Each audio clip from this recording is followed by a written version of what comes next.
আসসালামু আলাইকুম, শুভেচ্ছা, স্বাগতম। প্রিয় দর্শক, আমার ব্যক্তিগত অবজারভেশন এই সংবাদটা আমার জন্য খুশি।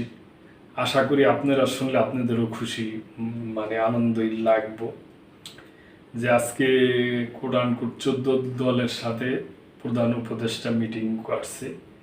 ওই মিটিংয়ে উনি ইঙ্গিত দিচ্ছে যে উনি বলছে যে আগামী 4-5 দিনের মধ্যেই সুনির্দিষ্ট নির্বাচনের তারিখ এবং রোডম্যাপ ঘোষণা করবে, জুলাই সনদেরও ঘোষণা করবে।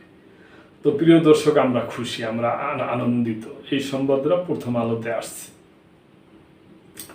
4-5 দিনের মধ্যে প্রধান উপদেষ্টা অধ্যাপক মোহাম্মদ ইউনূস আগামী জাতীয় সংসদ নির্বাচনের তারিখ ঘোষণা করবেন বলে উল্লেখ করেছেন জাতীয় পার্টি কাজী জাফর চেয়ারম্যান মোস্তফা জামাল হায়দার।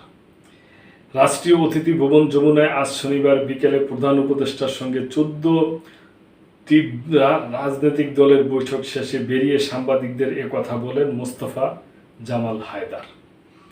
তিনি বলেন, প্রধান উপদেষ্টা ক্যাটাগরিক্যালি সুস্পষ্টভাবে বলেছেন তিনি আগামী 4-5 দিনের মধ্যে নির্বাচনের সময়সীমা তারিখ ঘোষণা করবেন।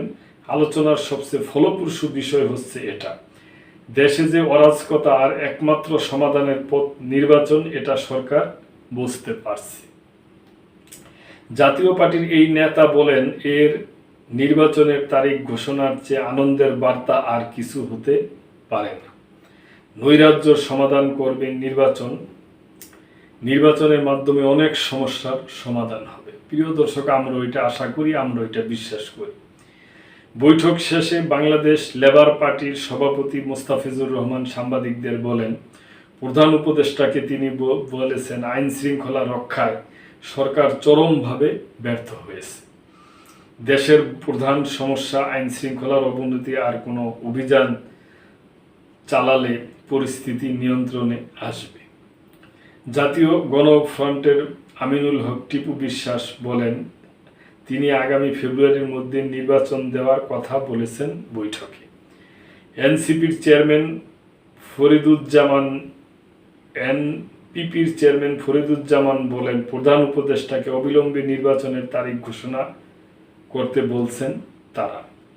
নির্বাচিত সরকার থাকলে দেশে সন্ত্রাস কমবে। এর আগে 2 দফায় বিএনপি, জামাত ইসলামী সহ বিভিন্ন রাজনৈতিক দল ও জোটের নেতাদের সঙ্গে বৈঠক করেন প্রধান উপদেষ্টা।